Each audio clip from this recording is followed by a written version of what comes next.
Kung kinilig ang madla kina Mikoy at Kiara, naaliw naman ang marami sa paglabas ng iba pang characters sa A Secret in Prague. Gaya ng mga batikang artista na sina Edu Manzano, Arlene Mulak, Kay Brosas at Joel Torre. Nasa frontline ng balitang yan, si MJ Marfori. Mula sa kilig-kissing scene sa episode 1. Aking mabuting tao man lang siguro. Katulad mo, di ba? Hawakan ng aking kamay, higpitan. Hey man, go with us.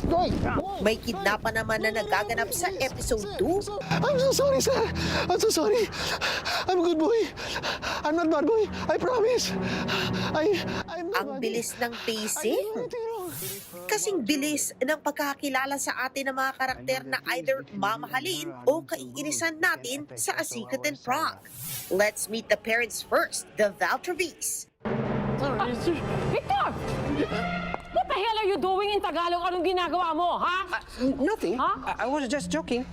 I was just about to release him.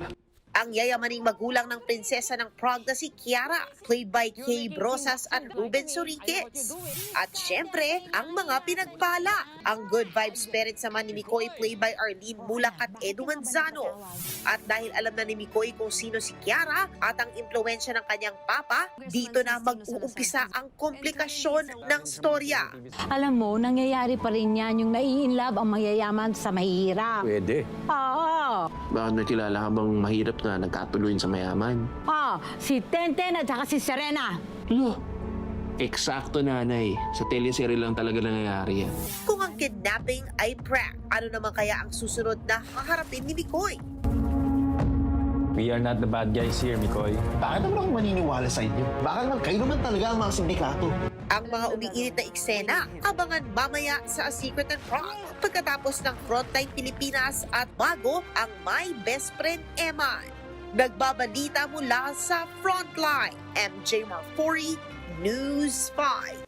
Mga kapatid, Jervy Wrightson po, eto na nga.